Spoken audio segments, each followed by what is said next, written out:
На самом деле это таинство получения диплома, особенно красного, по себе знаю. Поэтому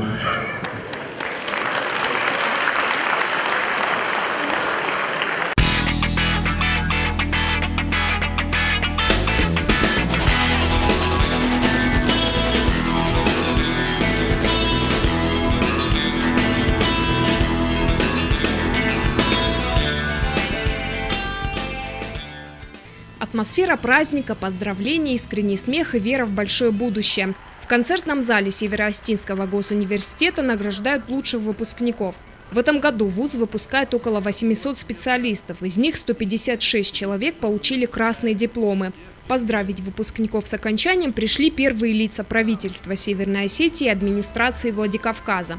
Молодым людям пожелали как можно скорее найти работу по специальности. Мне университет очень жалко оставлять, прям вот уходить не хочется. Я грустить, скажу честно, начал еще за пару месяцев до вручения красного диплома, а вот сейчас вот моя грусть просто достигла апогея.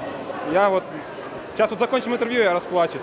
Эти 5 лет были, наверное, вот самые яркие пока вот за всю мою жизнь, я их запомню на очень долго. Я сейчас буду плакать.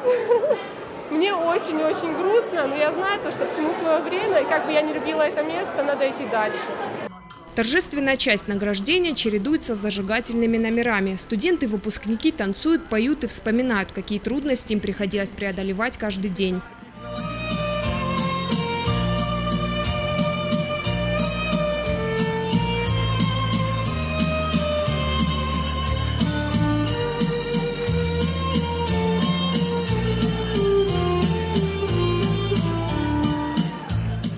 Дипломы в руках – это еще один шаг в большое будущее.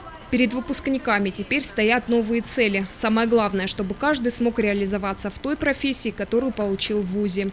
Тамила Хамицаева, Евгений Маркин, Осетия ТВ.